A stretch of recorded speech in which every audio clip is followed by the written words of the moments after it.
So I've been journaling every day for the past 3 years, and this is what I've learned. But why should you even journal in the first place? And is it even worth it to journal? Well, there's actually many benefits to journaling, such as tracking your personal growth and your goals, reducing stress and anxiety, and honestly, sometimes it's cool to look back to see where you were 1 year ago, 2 years ago on the exact same day that you're journaling. And I can personally attest to each of those benefits. I have my goals for the year written out on the first page of my journal, so that it's the first thing that I see whenever I open up my journal. And that helps remind me of the goals that I set myself that I want to achieve throughout the year. And I started journaling at the beginning of 2020, and we all know what happened in March of 2020.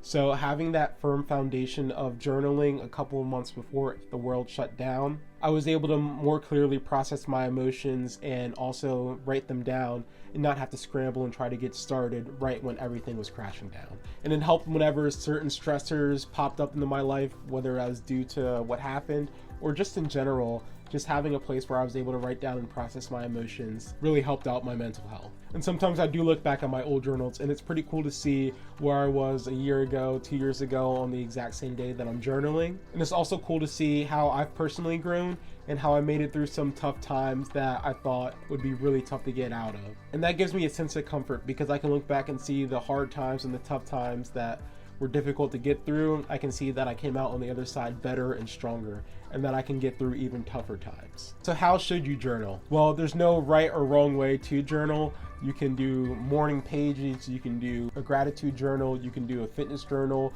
or a combination of everything in between. The way that I personally journal is that I have 5 sections that I personally do, and then I have a free write section. And I also journal every night right before I go to bed. Now, you can journal in the morning. There's nothing wrong with journaling in the morning. Again, there's no right or wrong way to journal. This is just how I personally journal. So section 1 for me is Bible and prayer topics. This is where I write the verse of the day from the YouVersion Bible app, and I write 3 things that I'm specifically praying for that night, even though it typically ends up being more than just 3 things. I do this because it not only helps me stay accountable and stay in my Bible, but it also helps guide me in my prayer life, which as a Christian is something that's very important to me. Section 2 is 3 positive things or more. Now this section is where I write 3 or more positive things that happened to me throughout the day, and it can range from I had a good workout to I started reading a new book. Honestly, it's just 3 positive things that I look back and say, yeah, that was a positive thing that happened today. And this just helps me express gratitude. And expressing gratitude is something that is also very important to me. And it also does come with health benefits. It comes with a more optimistic outlook on life. And it even helps increasing happiness. These were all benefits that were shown in a study done by 2 psychologists. Section 3 is just, what am I looking forward to? Now this is just where I write something that I'm looking forward to the next day. Section 4 is how I would describe today. This is just where I write how I would describe the day. And I typically try to not use just like good or okay. I try to write something creative that describes the day while still being accurate. This just helps me be a little bit more creative in general, and it's also kind of like a little mind exercise that I like to do. And there are some days where I just write good or okay, because that's honestly how the day was. But in most days, I try to expand on that.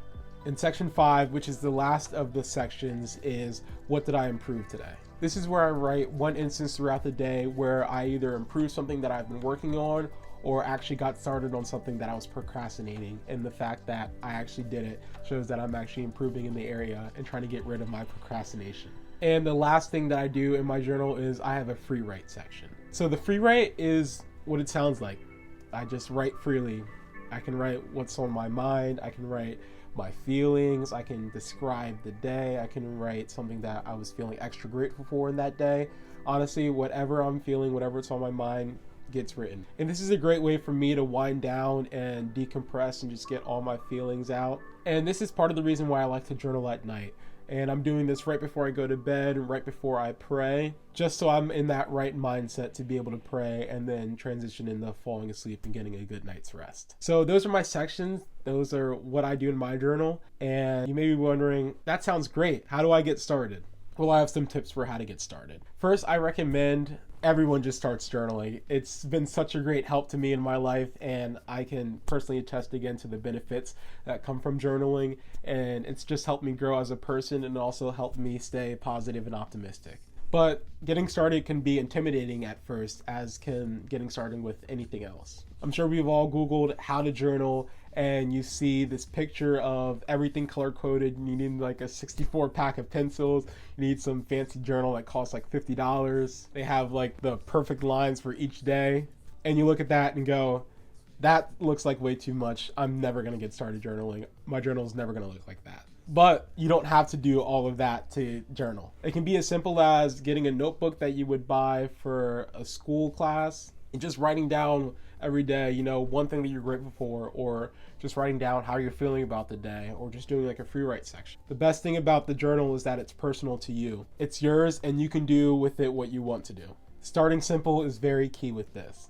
And another big tip is that be honest with yourself in the journal. There are times that I personally struggle with this. There are times where I don't want to write down fully how I'm feeling. Writing down how I truly am feeling in that moment during the tough times and the hard times. There's gonna be times where when you get through those tough times and hard times, you can look back and say, wow, I was feeling really down during that time, but now I'm feeling even better than I was before. Being real and raw in your journal is only gonna help you that much more. You're gonna get what you put into it. It's going to make the growth that comes from it that much better. So in conclusion, again, journaling is something that I highly recommend for everyone. It's helped me so much, and the other people that I know who journal also say that it's helped them as well. Again, it can be simple too. It can be as simple as writing, this is how I feel today, and then you can personalize it to however you want to do it. But the biggest key is to just get started. Thank you all for watching. If you journal, let me know down in the comments below and leave some tips for people who want to get started journaling, or just tips that you've learned from journaling in general and some benefits that you've learned from journaling. All of the comments and everything is very appreciated. Blessings to you all.